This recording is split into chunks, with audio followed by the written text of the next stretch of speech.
Our next guest propelled Ireland onto the international stage with his 3 victories at the Eurovision Song Contest. Yeah, he continues to perform around the world. We're just hearing all about it now. 46 years since his first Eurovision win. Johnny Logan, my goodness me, you're looking unbelievable, Johnny. You really that are. comes from a legend now. Tommy, my son told me I'm talking to a legend this morning. Oh, well, thank you to your son. There you go, Tommy. That's Sammy Sausages you mean here as well. Legend of the pant. Before, in case I forget, my cousin Miggy is watching this. So good morning, Miggy. Okay. Oh, There you go. Very nice. Good morning to you. But life wouldn't be worth living if I didn't say it. Well, good to hear. Listen, well, we just mentioned 46 years there since that. Like, you're still travelling. Like, you're just back from... Last year I had 125 flights, not just gigs, flights. Wow. And then I've started doing some of these 80s concerts as well, you know, like sort of along with Billy Ocean and Level 42. Yeah. And, you know, like UB40 and all of these guys, Cutting Crew and all this sort of thing. That's great fun. But I also have my own tours with my own band. My band are all Danish. And when I'm in Ireland, I work with Eugene McCarthy and the big band. And where I think, like I said, I have to mention I'm in Vicar Street on the 22nd. Don't worry, we'll get to that. We'll get to that chat. That's with Eugene and the Bohs. Why do you still do it then? Is it just the love of it? I know the nostalgia for these 80s acts and stuff are huge at the moment. And you'd be selling out like nearly arenas on these things. Honestly, Alan, I can't stop. You can't. But I can't stop writing either. I mean, I was in Denmark, in Copenhagen, in the studio with my producer Bo Larsen about a week and a half ago, and I finished the last of 12 tracks for a new album. And at the same time, I had been talking to Lordi and Tommy, the lead singer, who was the lead singer, you know, with the Wings. Yeah. Tommy asked me to sing a version of Hard Rock Hallelujah, and I recorded that at the end of the session because he'd been in touch with me, and they've recorded Hold Me Now, which is a heavy metal version of it.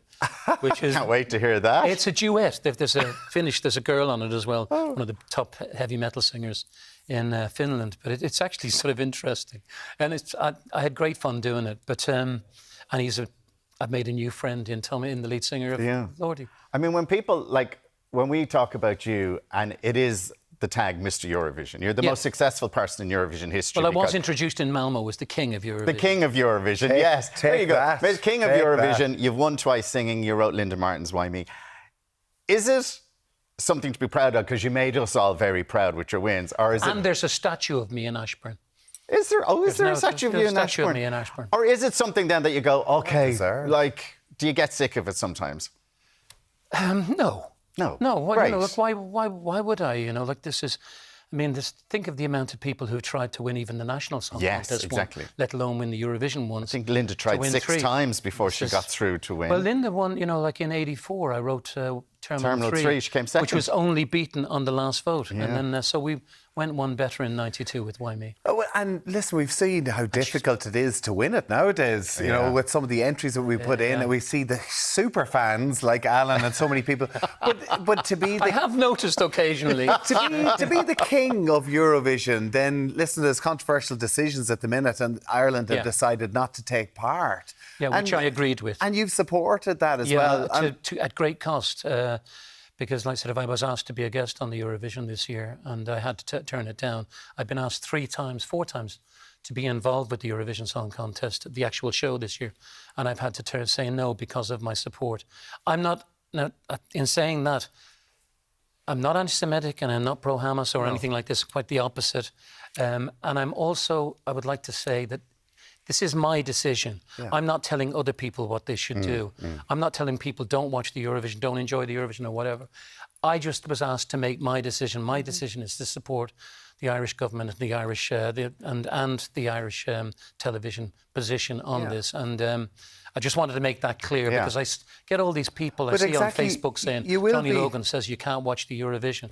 That's not something I ever said. I said I'm entitled to my opinion and to make my decision. And you know, like my football team also, I hope, agree with it, and Bohemians. Well, this is it, the Bohs. You're a big Bohs fan. Like, Hold Me Now is literally an anthem in there. It is such an honour. Did you ever hear them sing it? Oh, I've heard the like sort of they blow you out of it. It's brilliant. Whenever you're there, whenever you're in the stadium and they're singing it, though, Listen, that's me in the white behind. But whenever you're in the stadium, the team are playing and the crowd are going for it. Yeah, no, they sing it. Like I said, they drowned out sort of I'll get killed by some You can hear it there now.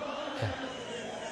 That's incredible. Isn't it amazing? It's amazing. I get chills whenever I hear that, you know.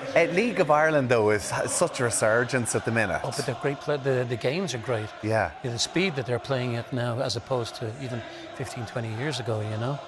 The levels that they're reaching. Listen to that. Look at that. That's an honour. Like, it is an honour. It's huge. It's Absolutely. But like, I mean, you're saying all the gigs you do. You're working away. Your new album. You did music on a new movie as well. Yeah, I did the music with Harold Faltermeyer, who did Top Gun and Top Gun Maverick and Beverly Hills Cop, and that I did that for a Christmas movie, an animated movie. Coming out. Again, it was out last Christmas. It'll be out, but it'll be out. I think.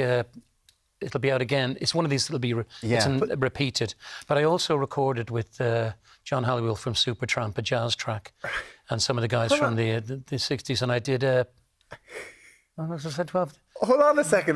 Before we went on air, you were telling us there, I'm going to slow down. Yeah. My family want me to slow down to this, but I just don't, as I was trying to say before, I rudely interrupted myself. I was trying to say that, I don't know how to. Yeah. I don't know how to, because I grew up needing to work. I needed to make money. I needed to keep on. I had a family to bring up. Now the family are all grown up.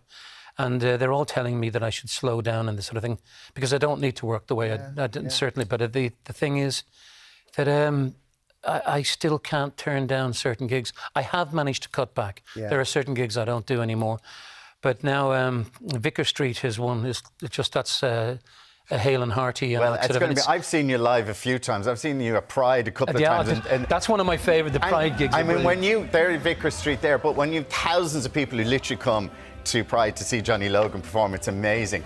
Vicar Street's going to be special because you have the band with you. With Eugene McCarthy, and it's always. I mean, they're such a great band. Eugene's actually coming with me to Rotterdam later this year to do another concert there's a big festival thing that's happening there. And he's going to MD for the band. Quickly mention, you got an honorary doctorate there, Reece. Now is it? Yeah, I got an honorary doctorate in philosophy. That's for my work done promoting the music and the arts of Ireland. There you are there. Look at that. With your doctorate. Gee, you're very dressed up for that. That's a new hat you can rock. But it's and I got it with Marty Morrissey. The two of us did it. The two of us did it at the same time, and Marty then talked me into doing a gig like sort of at the Marty party this year. Two legends together, right? Two legends together. Absolutely, done such amazing work. Listen, Johnny, you're an absolute star. Honestly, thank you so much. It's an honour. It's a pleasure meeting you, Alan. It's always a pleasure to see you. So you're going to be in. You look gorgeous. Hello to my family in Ashbourne and Miggy again. Okay. Anyway, if you want to buy tickets, Vicar Street, 22nd of August. Make sure to get out there. It's going to be a great night. We'll all go. We'll all be there supporting you, Johnny. Johnny, you're a legend. Thank you so much. Thank you so much for coming in. Thank you. Pleasure. Thank you.